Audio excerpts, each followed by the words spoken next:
அவரே தேவனால் நமக்கு ஞானமும் நீதியும் பரிசுத்தமும் மீட்புமானார். இன்றைக்கு நாம் கவனிக்க போகிற காரியம், அவரே நமக்கு பரிசுத்தம். அவரே நமக்கு பரிசுத்தம். வேதத்தில் நமக்கு வாசிக்கும் போது புரியாதது போல இருக்கிற நிறைய விஷயங்கள் உண்டு. ஆனால் அதுக்குள்ள பயங்கர மகிமையான காரியங்கள் புதைந்திருக்கிறதை நம்மால அறிய முடியும். அவரே பரிசுத்தம் அப்படின்னு சொன்னா, இந்த உலகப்பூர்வமாக பேசுகிற அந்த பேச்சு நடைமொழியில இதெல்லாம் புரியவே புரியாது. பரிசுத்தம் அப்படின்ற ஒரு விஷயம் ஒருத்தரை வைத்து சொல்லப்படுகிறது இந்த உலக நடைமுறையில் அது கரெக்டான விஷயமே இல்லை. ஆனால் வேதம் சொல்லுது, இயேசுவே நமக்கு பரிசுத்தம். ஹல்லேலூயா, ஹல்லேலூயா. அவரே பரிசுத்தம். அவரே நம்முடைய பரிசுத்தம் ஆனார்.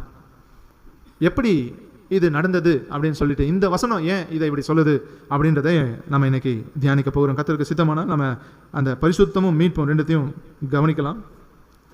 கர்த்தர் நம்மை ஆசீர்வதிப்பார். அவரே பரிசுத்தம் அப்படின்னு சொல்லும்போது, பரிசுத்தம் என்றால் என்ன? பரிசுத்தம் என்றால் என்ன? நம்ம நினைக்கிறோம், நம்முடைய நிறைய காரியங்கள் நம்ம மனசுக்குள்ள வரும். உங்களை பார்த்து நான் கேட்டேன்னா, பரிசுத்தனா என்ன அப்படின்னு சொன்னா, பாவம் செய்யக்கூடாது அப்படிதான் முதல்ல சொல்லுவோம். பரிசுத்தனா என்ன அப்படின்னா, பாவம் செய்யக்கூடாது அப்படின்னு தான் சொல்லுவோம். ஆனால் நீங்க வேதத்தினுடைய அந்த ஆதார மொழிகளின் அடிப்படையில் பார்ப்போமானால், பரிசுத்தம் என்பது ஒரு குறிப்பிட்ட நோக்கத்துக்காக பிரித்தெடுக்கப்படுதல் அப்படின்னு அர்த்தம். அதாவது குறிப்பிட்ட நோக்கம் அப்படின்னு சொல்றதை விட தேவனுடைய குறிப்பிட்ட நோக்கத்துக்காக பிரித்தெடுக்கப்படுதல் அப்படின்னு அர்த்தம். அப்படி பிரித்தெடுக்கப்பட்டவர்கள் பரிசுத்தமானவர்கள் என்று அழைக்கப்படுகிறார்கள். ஆண்டவர் நிறைய இடங்கள்ல வேதத்தில் நாம் வாசிக்கிறோம். பல இடங்கள்ல இன்றைக்கு உங்களை பரிசுத்தம் பண்ணி கொள்ளுங்கள் அப்படின்னு சொல்றார். அப்படின்னா ஒரு காலத்துக்கு ஒரு இடத்தை விட்டு இல்லை ஒரு சூழ்நிலையை விட்டு அவர்கள் பிரித்து கொள்ள வேண்டியது அவசியமாக இருக்கிறது. அவர் பரிசுத்தர். நம்முடைய தேவன் பரிசுத்தர். அல்லேலூயா. நம்முடைய தேவனை குறித்து உயர்த்தி சொல்லக்கூடிய ஒரு உன்னதமான வார்த்தை மனித பேச்சு வழக்கில் இருக்குமானால் அது அவர் பரிசுத்தர். அல்லேலூயா. அதை விட ஒரு பெரிய வார்த்தை அவரை உயர்த்துறதுக்கு நமக்கு தெரியாது. பேச்சு வழக்கில் ஏன் அப்படி சொல்றேன்னா, பரலோகத்தில் தேவ தூதர்கள் அவரை பரிசுத்தர் பரிசுத்தர் பரிசுத்தர் என்று போற்றி கொண்டிருக்கிறாங்க. ஹல்லேலூயா. சரி, நான் உங்களுக்கு சொன்ன பரிசுத்தம் என்றால் என்ன? பரிசுத்தம் என்றால் பிரித்தெடுக்கப்படுதல். ஒரு முக்கியமான நோக்கத்துக்காக, தேவ நோக்கத்துக்காக பிரித்தெடுக்கப்படுதல் அப்படின்னு சொன்னேன். இதுக்கு ஆதாரமாக நாம் ஒரு வசனத்தை வாசிக்கலாம். யோவான் சுவிசேஷம் 17வது அதிகாரம் 17வது வசனத்திலிருந்து நாம் வாசிக்கலாம். சேர்ஸ் இங்க இருக்குமா? இப்படி வந்து உட்காருங்க, பின்னாடி சேர்ஸ் கவனிங்கம்மா. உம்முடைய சத்தியத்தினாலே அவர்களை பரிசுத்தமாக்கும். உம்முடைய வசனமே சத்தியம். நீர் என்னை உலகத்தில் அனுப்பினது போல நானும் அவர்களை உலகத்தில் அனுப்புகிறேன். அவர்களும் சத்தியத்தினாலே பரிசுத்தமாக்கப்பட்டவர்கள் ஆகும்படி அவர்களுக்காக நான் என்னைத்தானே பரிசுத்தமாக்குகிறேன். நான் இவர்களுக்காக வேண்டிக் கொள்கிறதும் அல்லாமல். 19வது வசனத்தை நான் மறுபடியும் வாசிக்கலாம். அவர்களும் சத்தியத்தினாலே பரிசுத்தமாக்கப்பட்டவர்கள் ஆகும்படி அவர்களுக்காக நான் என்னைத்தானே பரிசுத்தமாக்குகிறேன். அவர்களுக்காக நான் என்னைத்தானே பரிசுத்தமாக்குகிறேன். யார் சொன்னது அப்படின்னா, இயேசு கிறிஸ்து. நீங்க யோசிச்சு பாருங்க, அவர் ஏன் அவரை பரிசுத்தமாக்கணும்? இயேசு ஏன் பரிசுத்தமாக்கணும் அவரை? பிசாசுக்கே தெரியுது, நீ தேவனுடைய பரிசுத்தர் அப்படின்னு சொல்லி கூப்பிடுது. பிசாசு சொல்லுது, நீ தேவனுடைய பரிசுத்தர் அப்படின்னு சொல்லி கூப்பிடுது. அவர் ஏன் அவரை பரிசுத்தமாக்கணும் அப்படின்னு சொன்னா, இந்த இடத்துல அந்த வசனம் சொல்லுது, அவர்களும் சத்தியத்தினாலே பரிசுத்தமாக்கப்பட்டவர்களாகும்படி அவர்களுக்காக நான் என்னைத்தானே பரிசுத்தமாக்குகிறேன். அவர்களுக்காக என்னைத்தானே நான் பரிசுத்தமாக்குகிறேன் அப்படின்னா, இந்த ஜனங்களுக்காக, உங்களுக்காக, எனக்காக அவர் பரிசுத்தமாக்கினார். அப்படின்னா பிரித்தெடுத்தார். ஒரு நோக்கத்துக்காக, தேவ திட்டத்துக்காக, தேவனுடைய அழைப்புக்காக, நம்மை மீட்கும்படியாக அவர் தம்மை பிரித்தெடுத்தார். அவரே அவரை பிரித்தெடுத்தார். அதுதான் அங்க சொல்றார். பரிசுத்தம் அப்படின்னு சொல்லும்போது consecrate, separated from the common worldly things, secular அப்படின்னு சொல்லுவாங்க. பொதுவான உலக காரியங்கள்ல இருந்து தேவனுடைய நோக்கத்துக்காக பிரித்தெடுக்கப்பட்டார். நமக்காக இயேசு கிறிஸ்து தன்னையே அவர் ஒப்பு கொடுத்தார். அதனால தான் அவர் அங்கே சொல்றாரு, என்னை தானே நான் பரிசுத்தமாக்குகிறேன். ஆண்டவர் ஏன் அவர் பரிசுத்தமாக்கினார், தன்னை தானே பரிசுத்தமாக்குறார் அப்படின்னு சொல்லும்போது நான் உங்களுக்கு சொன்ன பிரித்தெடுக்கப்படுதல் அப்படின்னு சொல்றேன். ஏன் அவர் பிரித்தெடுக்கப்படணும் அப்படின்னா, அவர் ரத்தம் சிந்த வேண்டும், அவர் தம்முடைய ஜீவனை கொடுக்க வேண்டும். எதுக்காக அவர் பிரித்தெடுக்கப்பட்டார் அப்படின்னா, தேவன் நம்மை குறித்து வைத்திருக்க திட்டத்தில் இயேசு கிறிஸ்து தம்முடைய ரத்தத்தை சிந்த வேண்டும், இயேசு கிறிஸ்து தம்முடைய ஜீவனை கொடுக்க வேண்டும். இது ஆண்டவருடைய தேவனுடைய திட்டம். இந்த திட்டத்துக்காக இயேசு கிறிஸ்து பிரித்தெடுக்கப்படுகிறார். இயேசு கிறிஸ்து அபிஷேகம் பண்ணப்பட்டவராக இந்த பூமிக்கு மனிதனாய் இறங்கி வந்தார். ஹல்லேலூயா, ஹல்லேலூயா. ஏன் ரத்தம் சிந்த வேண்டும்? ஏன் ஆண்டவர் ரத்தம் சிந்தணும்? நிறைய பேருக்கு கேள்வி இருக்கு. ஏன் ரத்தம் சிந்தி தான் நம்மளை காப்பாற்றணுமா? ஏன் ரத்தம் சிந்தணும்? நல்ல கவனிங்க. லேவியராகம புத்தகம் 17வது அதிகாரம் 11வது வசனத்தை நாம் வாசிப்போமானால், லேவியராகம புத்தகம் 11வது வசனத்தை நாம் வாசிப்போமானால்,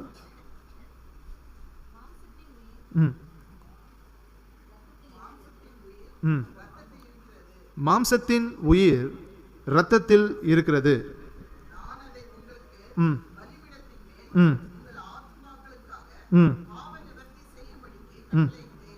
உங்கள் ஆத்துமாக்களுக்காக பாவ நிவர்த்தி செய்யும்படிக்கு கட்டளையிட்டேன். ஆத்துமாவிற்காக பாவ நிவர்த்தி செய்கிறது இரத்தமே. இந்த வசனத்தை நீங்க எழுதப்பட்ட மொழியில வாசித்து பார்ப்பீர்களானால், மாம்சத்தின் உயிர் இரத்தத்தில் இருக்கிறது. மாம்சத்தின் உயிர் அப்படின்னு சொல்லும்போது, மாம்சத்தின் உயிர் அப்படின்னு அந்த இடத்துல அது ஆத்துமாவை அது முக்கியப்படுத்துது. அதாவது ஒவ்வொரு மனுஷனுக்குள்ளும் ஆத்துமா இருக்குது. அதுதான் நீங்க, ஆத்துமா தான் நாம. இந்த ஆத்துமா தான் நியாய தீர்ப்பை அடைய போகிறது. இந்த ஆத்துமா தான் மரணமோ ஜீவனோ ரெண்டுல ஏதோ ஒன்றை அடைய போகிறது. இந்த ஆத்துமா பாவம் செய்யுமானால், பாவத்துக்கு பாவ நிவர்த்தி கிடைக்கவில்லை ஆனால், இந்த ஆத்துமா நிச்சயமாய் மரணத்தை சந்திக்கும். மரணம் என்பது இந்த பூமியில் நடக்கிற மாதிரி உயிர் நம்மளை விட்டு போயிடுச்சு அப்படின்னு சொல்லிட்டு இன்னைக்கு சொல்றாங்களே, அது போல இல்லை. மரணம் என்ற வார்த்தைக்கு வேதத்தின் அடிப்படையில் 2 அர்த்தம் இருக்குது. நான் ஏற்கனவே சொல்லியிருக்கிறேன். உடலை விட்டு உயிர் பிரிவது, பிரிந்த அந்த உயிர் அதாவது ஆத்துமா செய்த கிரியைகளுக்கான பலனை தேவனிடத்தில் அடைவது, அதாவது நரகத்திற்கு அனுப்பப்படுவது. இதுதான் முழு மரணத்தின் அர்த்தம். ஒரு மனுஷன் பாவம் செய்து அவன் மரிப்பானால், அவனுடைய ஆத்துமா அவனை விட்டு பிரியுமானால், அவனுடைய ஆத்துமா நரகத்தை சென்றடையும். நரகத்தை உருவாக்கினவர் தேவன். தேவனுக்கு தான் தெரியும் இந்த நரகம் எவ்வளவு வேதனையானதுன்னு. அதனால தான் இந்த நரகத்துக்கு உங்களை தப்புவிக்க வேண்டும். என்னுடைய பிள்ளைங்க இந்த வேதனைக்குள்ள போகக்கூடாது, அவங்களால தாங்க முடியாது அப்படின்னு சொல்லிட்டு தான் பாவத்தில் வாழ்கிற நம்மை தேடி தேவன் மனுஷனாக வந்தார். ஹல்லேலூயா, ஹல்லேலூயா. அவர் தம்மை பிரித்தெடுத்தார்.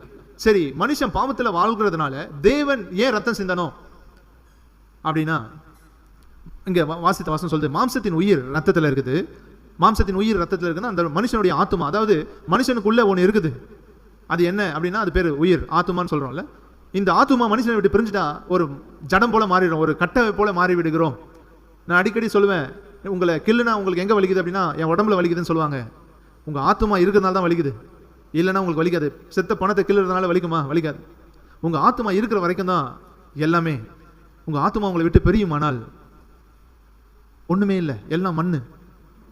இந்த உலகத்தின் இன்பத்தின் பின்பாக வாழ்ந்து கொண்டிருக்கிற யாரா இருந்தாலும் இயேசு உன்னை அழைக்கிறார். உன்னுடைய ஆத்துமா நரகம் அல்ல, பரலோகத்துக்கு செல்ல தேவன் வழி செய்திருக்கிறார். உன்னுடைய ஆத்துமாவுக்காக பாவ நிவர்த்தியை இயேசு கிறிஸ்து உண்டாக்கி இருக்கிறார். இப்படி மனுஷனுக்குள்ள இருக்கிற அந்த உயிர் ஆத்துமா எங்க இருக்குது அப்படின்னு சொன்னா, வேதவசனம் சொல்லுது, மாம்சத்தின் உயிர் ரத்தத்துல இருக்குது. இந்த மனுஷனுடைய உடம்புல இருந்து ரத்தத்தை அப்படியே நீங்க எல்லா ரத்தத்தையும் எடுத்தீங்கன்னா ஆட்டோமேட்டிக்கா டிஃபால்ட்டா அந்த ஆத்துமா பிரிந்து தான் போகணும்.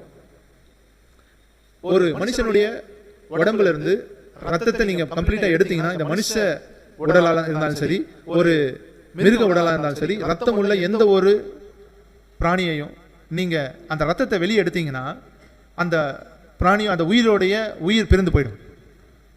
இப்ப மாம்சத்தின் உயிர் ரத்தத்தில் இருக்குது, இந்த ஆத்துமா ரத்தத்தில் இருக்குது. இப்ப இந்த ஆத்துமா பாவம் செஞ்சிடுச்சு. இதுக்கு பரிகாரம் என்ன அப்படின்னா, குற்றமில்லாத ஒரு ரத்தம் சிந்தப்படணும். குற்றமில்லாத ஒரு ரத்தம் சிந்தப்படணும். ஏன் ரத்தம் சிந்தப்படணும்னா, யாரோ ஒரு குற்றமில்லாத ரத்தம் சிந்தப்படும்போது சிந்தப்படுகிற அந்த மிருகத்தினுடைய உயிர் போயிடும். இந்த மிருகத்தினுடைய உயிர் போக இந்த உயிருக்காக இந்த உயிர் கிருபாதார பலியாக ஒப்பு கொடுக்கப்படுகிறது. கிருபாதார பலியாக ஒப்பு கொடுக்கப்படுகிறது. இந்த பாவம் செய்த அந்த ஆத்துமா அதனுடைய பாவம் மன்னிக்கப்படும்படி பாவம் செய்யாத ஒரு உயிருடைய ரத்தம் கொடுக்கப்பட வேண்டும். இந்த பூமியில ஆண்டவர் வைத்த வழிமுறையின்படி அந்த காலத்தில் ஆடு, மாடு, புறா இப்படி போன்ற மிருகங்களை அவர்கள் பலியாக கொடுக்கிறாங்க. அந்த மிருகங்களுக்குள்ள பாவம் இல்லை. பாவம் இல்லாதனால அந்த ரத்தத்தை அவர்கள் சிந்தும்படியாக ஆண்டவர் ஒரு வழியை வைத்தார். இது நான் ஏற்கனவே சொல்லியிருக்கிறேன். பரலோகத்தின் நிஜத்துக்கு நிழலாக இங்க செய்யப்படுகிறது. இந்த பூமியிலே செய்யப்படுகிற இந்த பலிகளின் ரத்தம் பரலோகம் வரைக்கும் நம்மை கொண்டு போகுமா அப்படின்னு சொன்னா இல்லை. பரலோகத்துக்கு கொண்டு போகக்கூடிய ஒரே ஒரு குற்றமில்லாத ரத்தம் அது இயேசு கிறிஸ்துவின் ரத்தம். ஹல்லேலூயா, ஹல்லேலூயா. அவருடைய ரத்தம் சிந்தப்படும் போது நம்முடைய ஆத்மாவுக்காக பாவ நிவர்த்தி உண்டாகிறது. இந்த ரத்தம் சிந்தப்படணும் அப்படின்றதுக்காக தான் ஆண்டவர் பிரித்தெடுக்கப்பட்டார். அவர் என்னைத்தானே நான் பரிசுத்தமாக்குகிறேன் அப்படின்னு ஆண்டவர் சொன்னார். நம்ம காரியத்துக்குள்ள வருவோம். இயேசு நமக்கு பரிசுத்தம். இயேசுவே நம்முடைய பரிசுத்தம். நீங்க வேதத்துல வாசிப்பீர்களானால் லேவியராகமம் புத்தகம் 20வது அதிகாரம் 8, 7, 8 2 வசனங்களை நாம் வாசிக்க கேட்கலாம். லேவியராகமம் புத்தகம் 20வது அதிகாரம் 7, 8 வசனங்களை நாம் வாசிக்க கேட்கலாம். ஆதலால் நீங்கள் உங்களை பரிசுத்தப்படுத்தி பரிசுத்தராயிருங்கள். நான் உங்கள் தேவனாகிய கர்த்தர். என் கட்டளைகளை கைக்கொண்டு நடவுங்கள். நான் உங்களை பரிசுத்தமாக்குகிற கர்த்தர். நான் உங்களை பரிசுத்தமாக்குகிற கர்த்தர். உங்களை பரிசுத்தப்படுத்தி பரிசுத்தராயிருங்கள். நான் உங்கள் தேவனாகிய கர்த்தர் அப்படின்னு சொல்றாரு. அதுக்கு பிறகு வாசிமா 8வது வசனம். என் கட்டளைகளை கைக்கொண்டு நடவுங்கள். என்னுடைய கட்டளைகளை கைக்கொண்டு நடவுங்கள். நான் உங்களை பரிசுத்தமாக்குகிற கர்த்தர். நான் உங்களை பரிசுத்தமாக்குகிற கர்த்தர். இந்த இடத்துல வேதத்துல ஆண்டவருக்கு ஒரு பேர் வருது. என்னன்னா ஜெகோவா மெக்காதேஷ். ஜெகோவா மெக்காதேஷ். அது இந்த எபிரேய வேதத்துல தோரால இருக்குது. அந்த இடத்துல முதல் தடவையாக ஆண்டவருக்கு யெகோவா மெக்காதேஷ் அப்படின்ற பேரோடு அவர் உள்ள என்ட்ராகிறார். அந்த பேருக்கு அர்த்தம் என்ன அப்படின்னா, நான் உங்களை பரிசுத்தமாக்குகிற கர்த்தர். ஹல்லேலூயா, ஹல்லேலூயா. நான் உங்களை பரிசுத்தமாக்குகிற கர்த்தர். I am the Lord, one who make you holy. உங்களை பரிசுத்தமாக்குகிறவர் கர்த்தர்.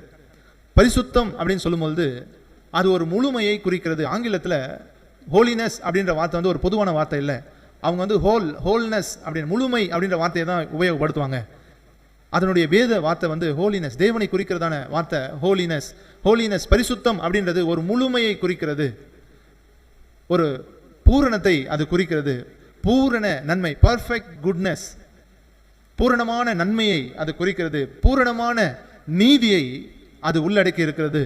பூரணமான அன்பை உள்ளடக்கி இருக்கிறது. பரிசுத்தம் அப்படின்னு சொல்லும்போது அது தேவனுடைய ஆட்ரிபியூட், அது தேவனுடைய குணாதிசயம், தேவனுடைய குணம். தேவனே பரிசுத்தம் தான். ஹல்லேலூயா, ஹல்லேலூயா. தேவன் பூரணராய் இருக்கிறார். பூரண அழகு, பூரண அன்பு, பூரண நீதி அப்படின்னு பூரணமான ஒரு முழுமையான ஒரு விஷயம் தான் பரிசுத்தம் அப்படின்னு சொல்லப்படுது.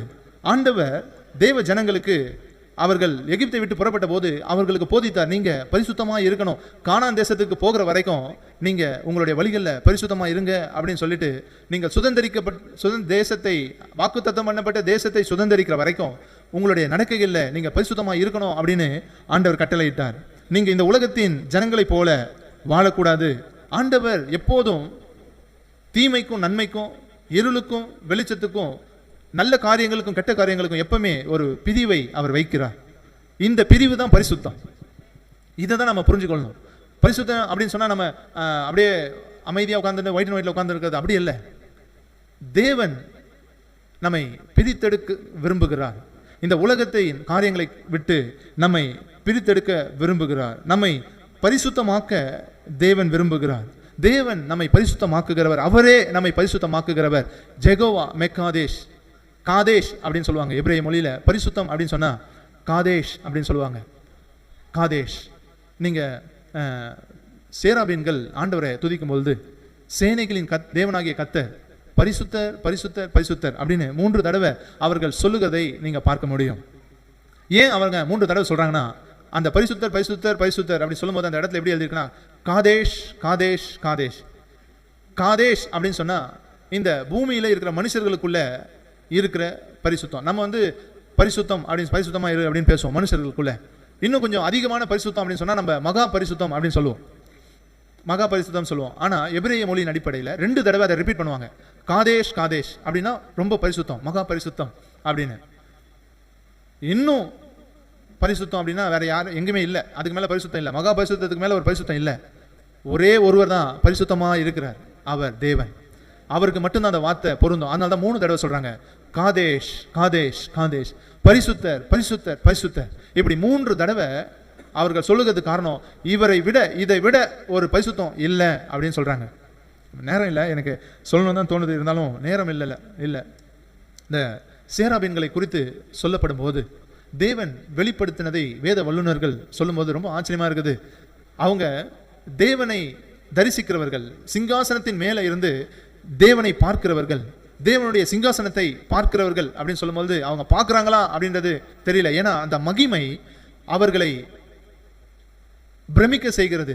அவங்க 6 சட்டைகளை உடையவர்கள். அவர்கள் 2 சட்டைகளான தங்களுடைய முகத்தை மூடிக்கொண்டு அவங்க சொல்றாங்க, சேனைகளின் தேவனாகிய கர்த்தர் பரிசுத்தர் பரிசுத்தர் பரிசுத்தர். ஒவ்வொரு முறையும் அவங்க சொல்லும் போதும் ஆச்சரியத்தோட அந்த வார்த்தையை சொல்லிக்கொண்டே இருக்கிறாங்க, அவர் பரிசுத்தர் பரிசுத்தர் பரிசுத்தர். இது வரைக்கும், இன்னைய நாள் வரைக்கும் அந்த ஒரே காரியத்தை தான் அவங்க ரிப்பீட் பண்றாங்க, தேவனாகிய கர்த்தர் பரிசுத்தர் பரிசுத்தர் பரிசுத்தர். வேத வல்லுநர்கள் தேவ ஆவியானவருடைய வெளிப்பாட்டினால அவங்க சொன்னாங்க, நல்லா கவனிங்க, உங்களுக்கு ஆச்சரியமா இருக்கும்.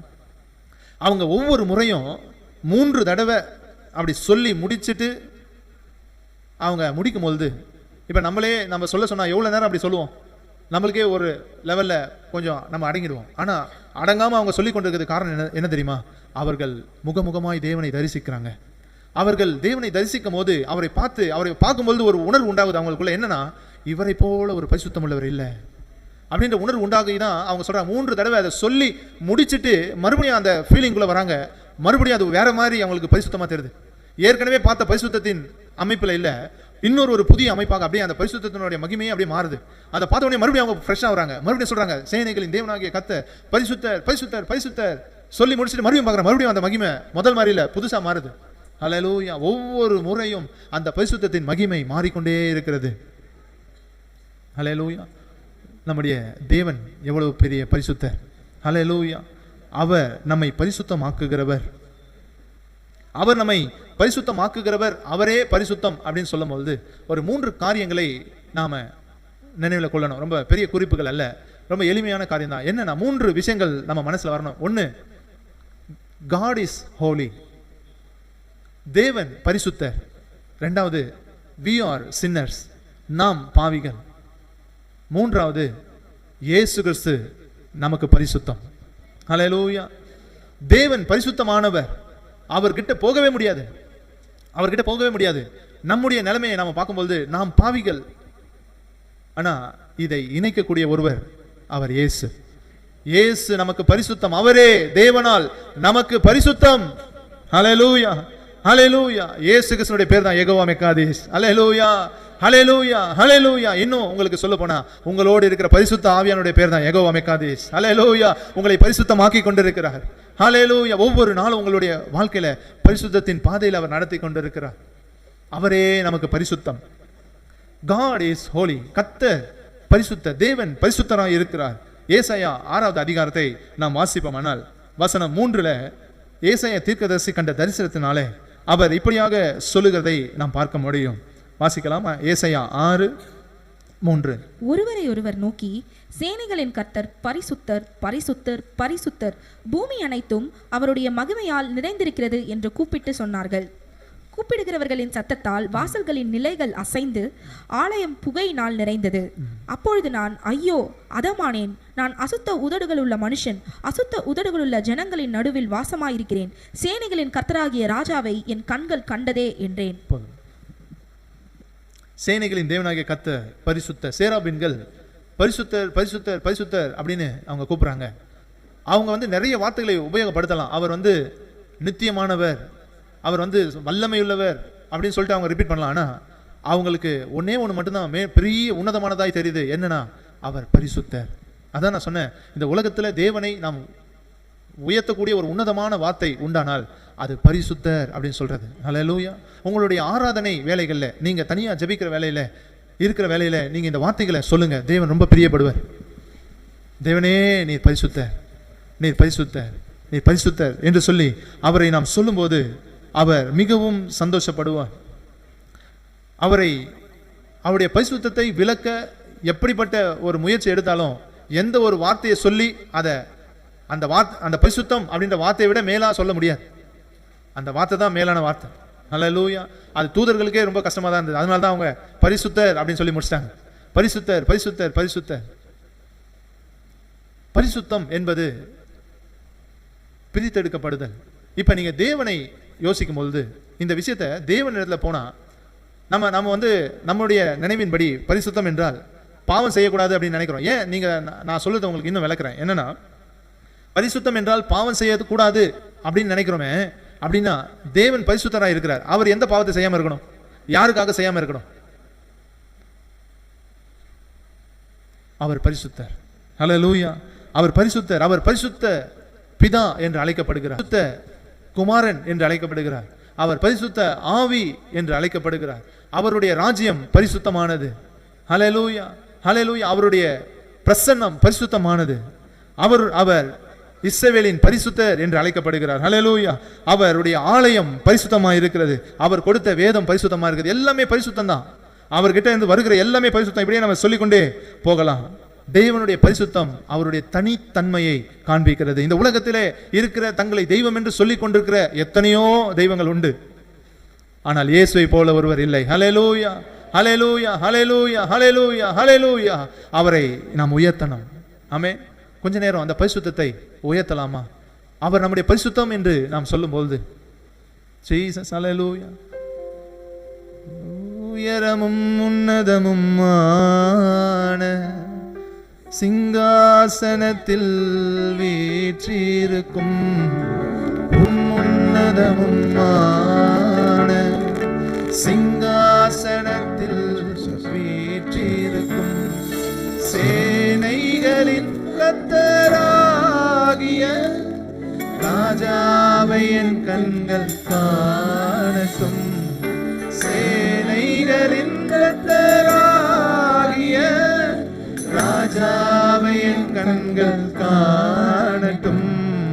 சேனைகளின் கர்த்தர் பரிசுத்தர். சொல்லாமா? சேனைகளின் கர்த்தர் பரிசுத்தர், பரிசுத்தர், பரிசுத்தரே, பரிசுத்தரே. ஆதியும் அந்தமும் மாணவர், அல்பா ஒமேகாவும் மாணவர் இவர். ஆதியும் அந்தமும் மாணவர் இவர், அல்பா ஒமேகாவும் மாணவர் இவர். இருந்தவரும் இருப்பவரும் சீக்கிரம் வரப்போகும் ராஜா இவர். இருந்தவரும் இருப்பவரும் வரப்போகும் ராஜா இவர். சேனைகளின் கர்த்தர் பரிசுத்தர். உள்ளத்தின் ஆழத்திலிருந்து அவர் பரிசுத்தர், அவர் பரிசுத்தர் என்று சொல்லி, அவர் பரிசுத்தர் என்று சொல்லி, உள்ளத்தின் ஆழத்திலிருந்து பரிசுத்தர் என்று சொல்லி கூப்பிட்டு நம்ம கண்களை மூடி கரங்களை அசைத்து சேராபின் தங்களுடைய செட்டைகளை அசைத்து கூப்பிடுவது போல, ஆமென். அவரை போல ஒருவர் இல்லை. அவர் எல்லா நாமத்திலும் மேலானவர். அவருக்கு முன்பாக எல்லா முழங்கால்கள் முடங்கிடும். எல்லா துதிகன மகிமைக்கு பாத்திர.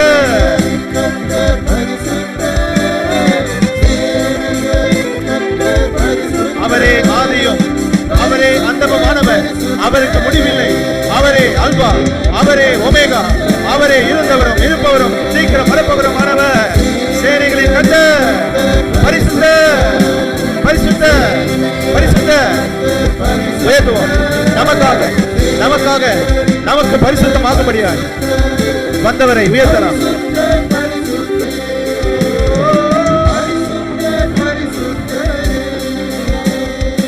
எல்லா நமத்திலும் மேலான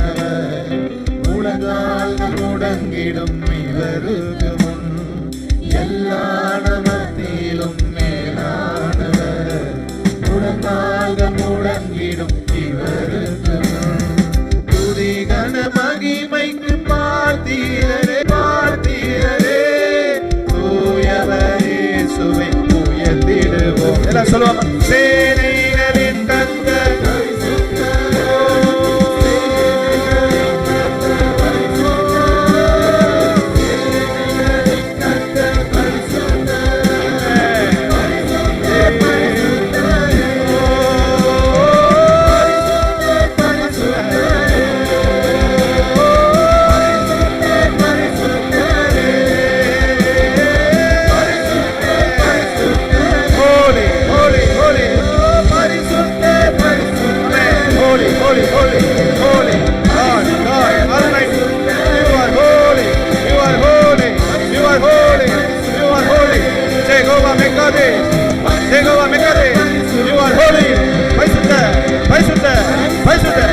சேனைகளின் தேவனாகிய கர்த்தர் பரிசுத்தர், பரிசுத்தர், பரிசுத்தரை ஆராதிப்போமா. பரிசுத்தர், பரிசுத்தர், பரிசுத்தர், சேனைகளின் கர்த்தர்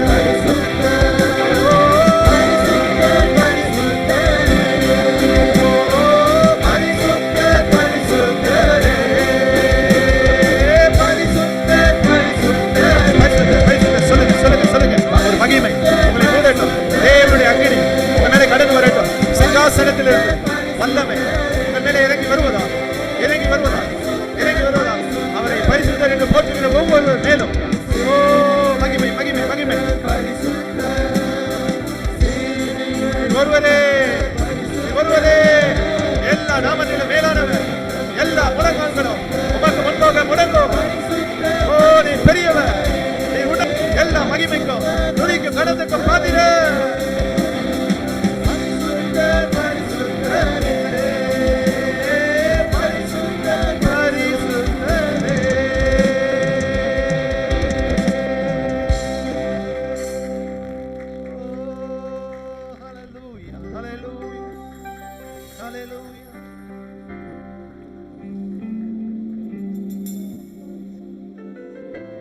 எல்லா நாமத்திலும் மேலான நாமத்தை உடையவர் அவர் பரிசுத்தர், அவர் பரிசுத்தர், அவர் பரிசுத்தர். ஹல்லேலூயா. அப்படி ஆராதனை நேரத்துல அவரை ஆராதிக்கணும் உங்களுக்கு தோணுச்சுன்னா நீங்க இதை சொல்லுங்க. பரிசுத்தர், நீ பரிசுத்தர், நீ பரிசுத்தர், நீ பரிசுத்தர், பரிசுத்தர், பரிசுத்தர், பரிசுத்தர், பரிசுத்தர். ஓ நீ பரிசுத்தர். ஹல்லேலூயா, ஹல்லேலூயா, ஹல்லேலூயா. அவர் நமக்கு பரிசுத்தமானவர்.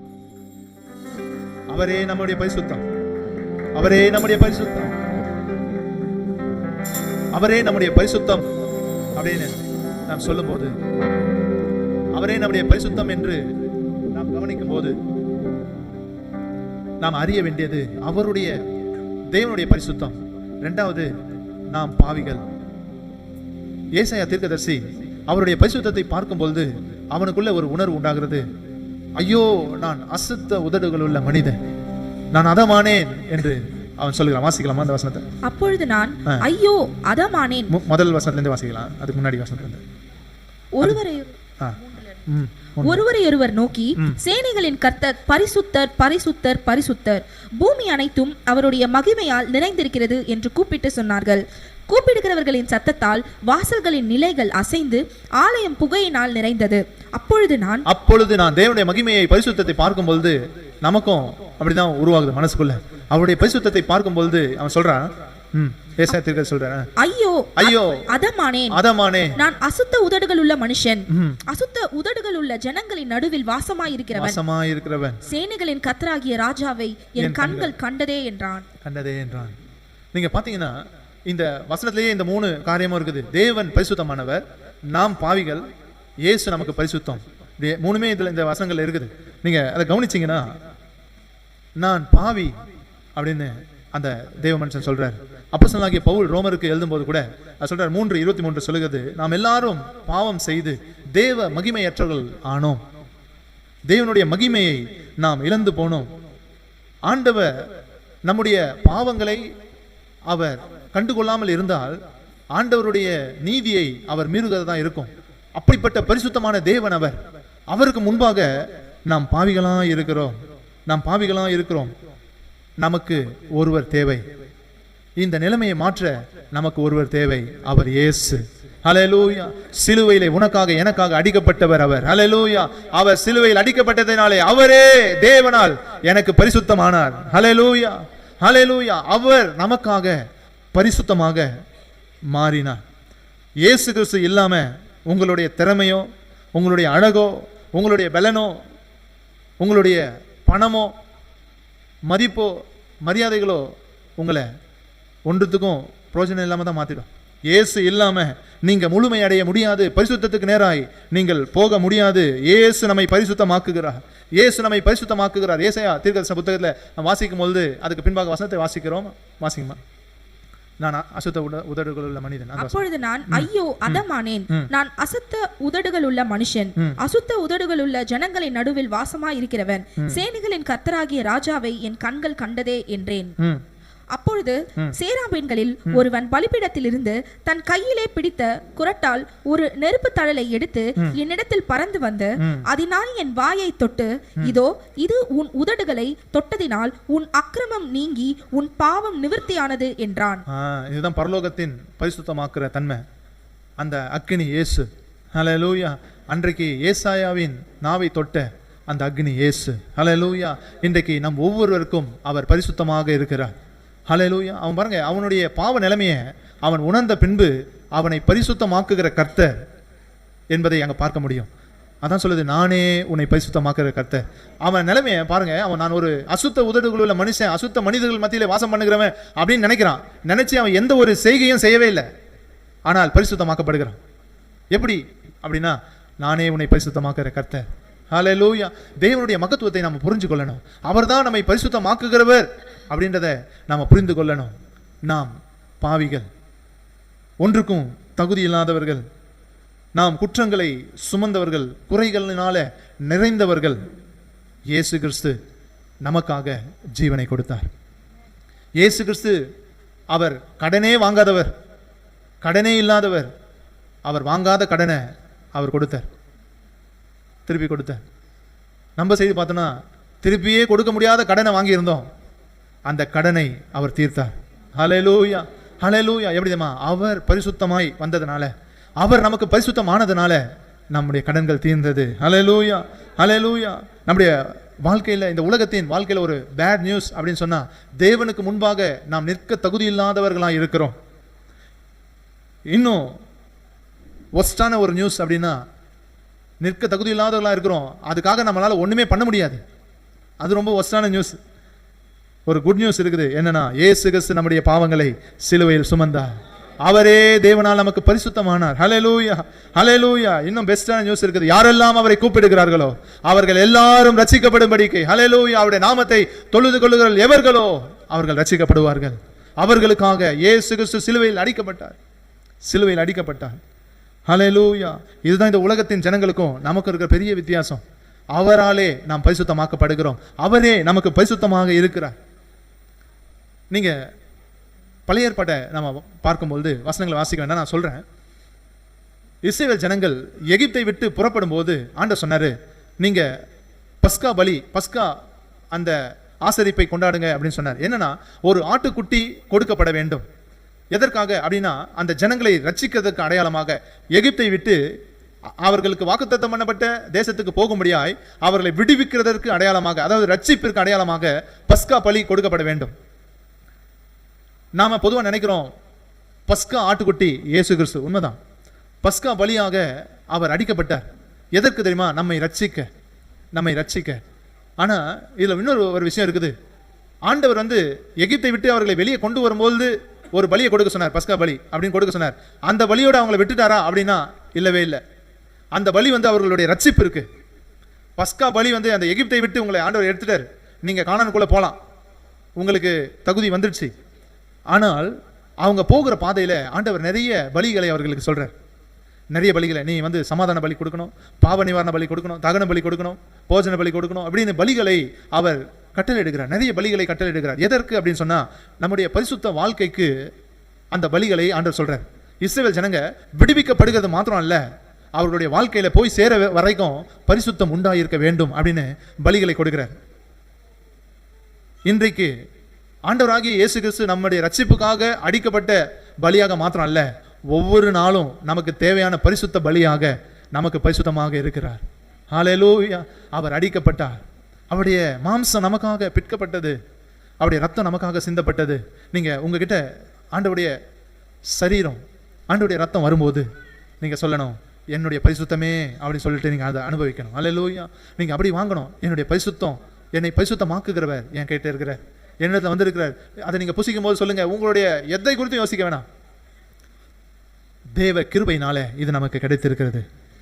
ஒன்றை நாம் கவனம் கொள்ளணும். தேவனுடைய கிருபை என்பது துணிகரக்காரர்களுக்கு பாவம் செய்ய கொடுக்கப்படுகிற ஒரு ஆயுதம் அல்ல.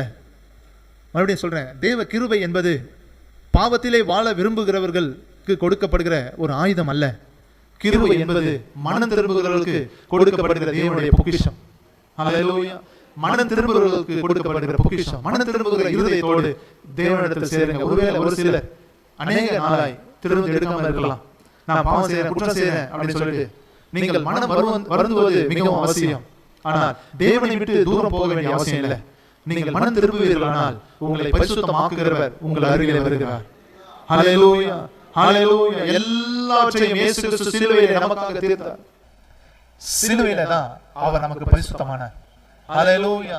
சிலுவையில் அவர் அடிக்கப்பட்டதனால எல்லா பலியும், பஸ்கா பலி மட்டும் இல்ல, எல்லா பலிகளாக அவர் மாற்றார். எல்லா பலிகளையும் ஆண்டவர் ஒழிச்சார். ஹல்லேலூயா.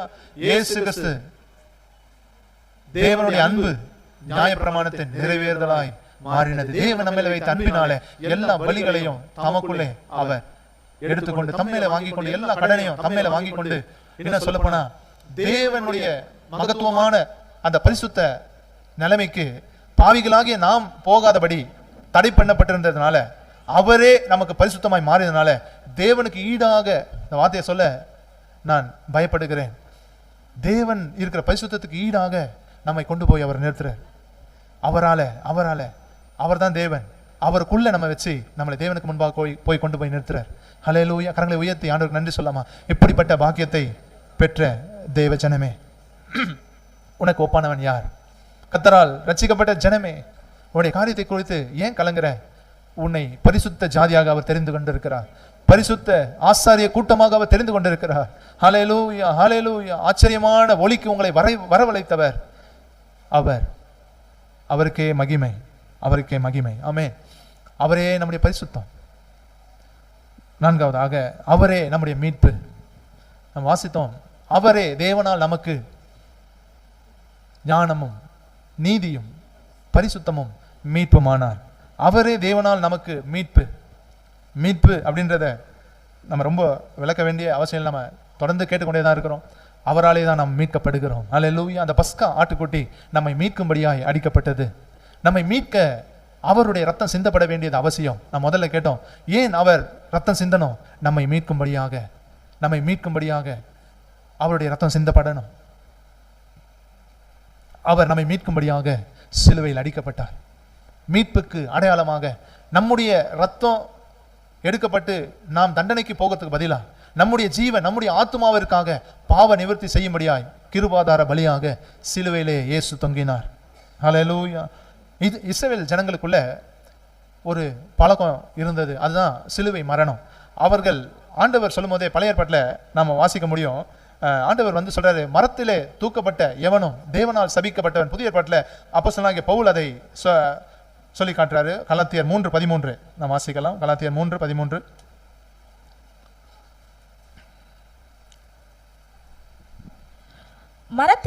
மரத்திலே தூக்கப்பட்ட எவனும் சபிக்கப்பட்டவன் என்று எழுதியிருக்கிறபடி கிறிஸ்து நமக்காக சாபமாகி நியாயப்பிரமாணத்தின் சாபத்திற்கு நம்மை நீங்களாக்கி மீட்டுக் கொண்டார். மரத்திலே தூக்கப்பட்ட எவனும் சபிக்கப்பட்டவன் என்று எழுதியிருக்கிறபடி கிறிஸ்து நமக்காக சாபமாகி நியாயப்பிரமாணத்தின் சாபத்திற்கு நம்மை நீங்களாக்கி மீட்டார். நியாயப்பிரமாணத்தின் சாபம் அப்படின்னா என்னன்னா, நம்ம செய்கிற பாவத்தினால நமக்கு வருகிற தண்டனை, பனிஷ்மெண்ட். அந்த சாபத்துக்கு நம்மை தேவன் நீங்களாக்கினார். இயேசு கிறிஸ்து நீங்களாக்கினார். சாபத்துக்கு நம்மை நீங்களாக்கினார். சாபம் என்று சொல்லும்போது காலா அப்படின்னு சொல்லுவாங்க. எபிரேய வார்த்தை காலா அப்படின்னு. ஆண்டவருக்கு ஒரு பேர் இருக்குது, காலா எலோஹிம். சாபம், காலா அப்படின்னு சொன்னா சாபம். சாபனா எப்படின்னா, சாபத்தை சுமக்கிறவர் அல்ல, சாபத்தை சுமக்கிறவர்னு இல்லை, சாபமானவர் நமக்காக பாவமானார். பாவமாகிய அந்த அந்த மனுஷனை, ஒரு மனுஷன் தேவனால் சபிக்கப்பட்டவன் அப்படின்னு சொன்னா அவன் பாவம் செய்தவன் அப்படின்னு அவங்க பார்க்க மாட்டாங்க. அவனையே தேவனுடைய சாபமாகவே பார்ப்பாங்களாம். தேவனுடைய சாபமாகவே அவனை பார்ப்பாங்களாம். இப்படிப்பட்ட நிலைமைக்கு நாம தான் போயிருக்கணும். ஆனால் நமக்காக அவர் சாபமானார், அவர் பாவமானார், அவர் நம்மை மீட்கும்படியாக அவர் சாபமானார். பாவமறியாத அவர், நாம் அவருக்குள் தேவ நீதி ஆகும்படி பாவமறியாத அவர் பாவமானார். ஹல்லேலூயா. சாபம் அப்படின்னு சொன்னா நம்ம மேல வர வேண்டிய சாபம் எப்படிப்பட்டது? அந்த சாபத்தினுடைய தன்மை என்னன்னா, சபிச்சுட்டா அதுல ஒரு நன்மை எதுவுமே நடக்காது. அதனுடைய தன்மையில அது செயல்படவே முடியாது. எந்த ஒரு விஷயமும் சபிக்கப்பட்டிருந்தால், நிறைய பேர் இந்த வார்த்தைகளை கேட்டிருப்பீங்க. ஒரே சாபம், இந்த குடும்பத்தில் சாபம் வருது என்னன்னா, ஏதோ ஒரு விஷயத்துல அவங்க முன்னேறவே முடியாது. ஒரு வியாதி பரம்பரையா வந்துட்டே இருக்கும். இதெல்லாம் சாபம். இதெல்லாம் அவங்க ஹெரிடிட்டின்னு நினைக்கிறாங்க.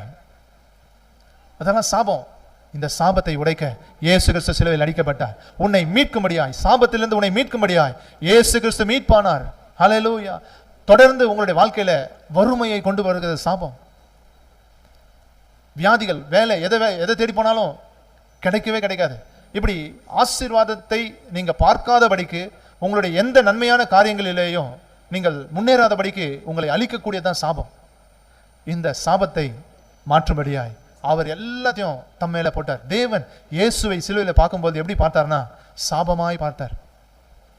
உனக்காக எனக்காக இயேசு சிலுவையில் அடிக்கப்பட்டார். ஹல்லேலூயா, ஹல்லேலூயா. கவலைப்பட வேணாம், உங்களுக்கு சாபம் இல்லை.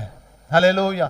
இயேசு கிறிஸ்துவின் ரத்தத்தினாலே, இயேசு கிறிஸ்து நமக்காக சிலுவையிலே பாவமானதினாலே, நம்முடைய சாபங்களை அவர் சுமந்ததினாலே அவர் சொன்னாரு, ஃபினிஷ்ட், எல்லாத்தையும் முடிச்சிட்டேன், எல்லாம் முடிந்தது என்று சொல்லி தலையை சாய்த்து ஜீவனை விட்டார். நமக்காக எல்லாவற்றையும் செய்து முடித்தவர் இயேசு. ஹல்லேலூயா. இனி உங்களுக்கு சாபங்கள் இல்லை. சாபங்களை குறித்து நீங்க பயப்பட வேண்டிய அவசியம் இல்லை. அவைகளை உடைக்கணும். ஆண்டவர் நாமத்தை சொல்லி உடைங்க. அப்படியே விடவும் கூடாது. நீங்க அதை அனுபவிக்கணும். கர்த்தர் உங்களை ஆசீர்வதிப்பார். நாம் ஜெபிக்கலாம். கர்த்தருடைய சமூகத்தில்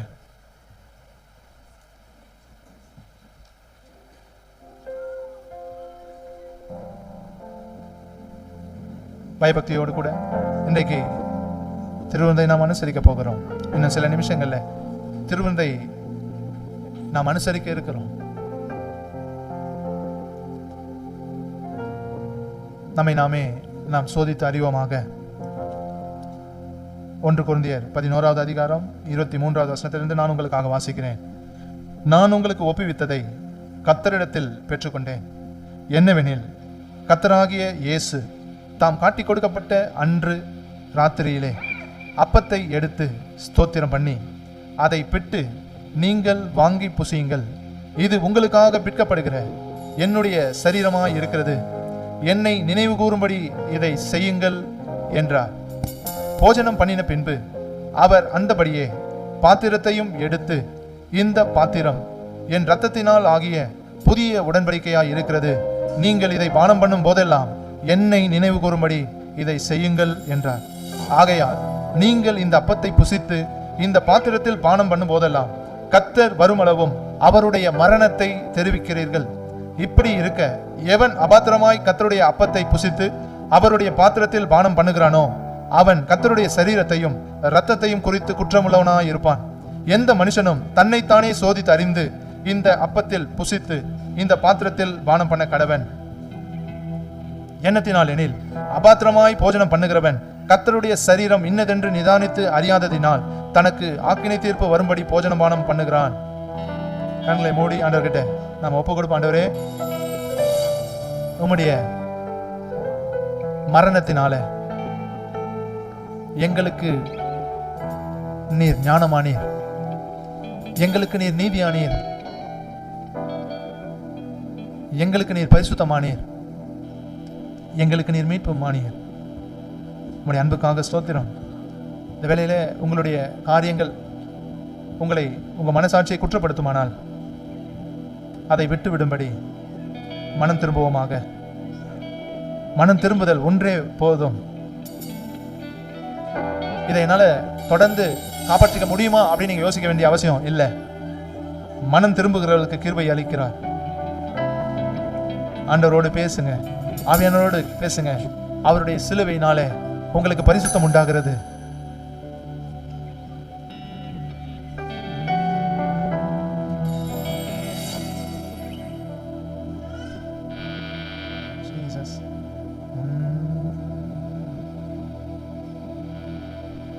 கிருபாதார பலியாமே திருக்குமாரன் கிறிஸ்தேசுதாமே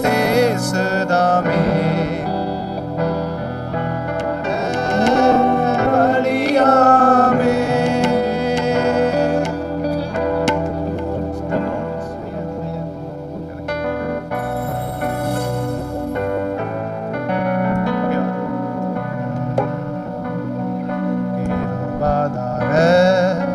பலியாமே திருக்குமாரன் கிறிஸ்தேசுதாமே திருபாதார பலியாமே. பிதாவானோரன் வீணை சிந்திப்பாயே ஒரே பேரானோரையும் தந்தனரே. பிதாவானோரன் வீணை சிந்திப்பாயே ஒரே பேரானோரையும் தந்தனரே. கீழை தீடவே இந்த அனுகூலமே பரநோக்கத்தை நிறைவேற்றினார். கீழை தீடவே இந்த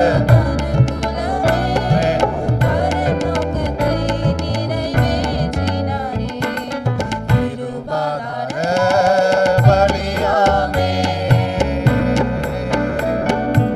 இலவசமாய் தேவ கிருபையினால் இயேசுவில் உள்ள மீட்பை பெற்றிடவே. இலவசமாய் கிருபையினால் இயேசுவில் உள்ள மீட்பை பெற்றிடவே. தேவகுமாரனை பலியாக்கினார். தேவ அன்பினை வெளிப்படுத்தினாரே. தேவகுமாரனை பலியாக்கினார். தேவ அன்பினை வெளிப்படுத்தினாரே.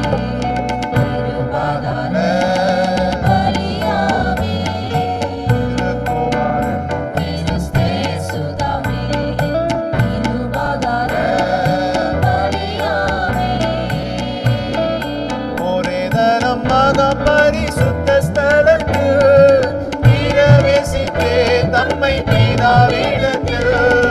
ஒரே தரம் மகா பரிசுத்த ஸ்தலத்தில் பிரவேசித்தே தம்மை பிதாவிடத்தில். பாடுதற்ற பலியாக சித்தராகவே சித்தம் கொண்டாரே. பாடுதற்ற பலியாக நம்மை பரிசுத்தமாக மாற்ற சுத்தராகவே சித்தம் கொண்டாரே. கிருபாதார பலியாமே.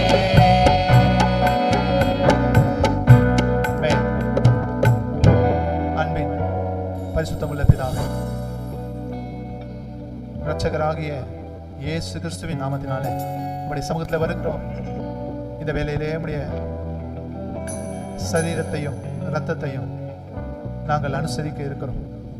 அப்பா, இங்க வைக்கப்பட்டிருக்கிற அப்பம் உம்முடைய சரீரமாகவும் வைக்கப்பட்டிருக்கிற ரசம் உம்முடைய ரத்தமாகவும் எங்களுக்கு ஆசீர்வதித்து தாரும். அன்றைக்கு சீசர்களுக்கு பிட்டு கொடுத்த உம்முடைய சரீரம் இந்த நாளிலே எங்கள் மத்தியிலே பிரசன்னமாகுவதாக. அன்றைக்கு உம்முடைய சீசர்களுக்கு நீர் கொடுத்த பொது உடன்படிக்கையின் ரத்தம் இன்றைக்கு எங்கள் மத்தியிலே எங்களை ஆசீர்வதிப்பதாக. உம்முடைய கரத்திலே ஒப்புக் கொடுக்கிறோம். அப்பத்தையும் ரசத்தையும் ஆசீர்வதியும். இயேசுவின் நாமத்தில் ஜெபிக்கிறோம் பிதா. அப்படியே ஜெப சிந்தையோடு இருப்போம்.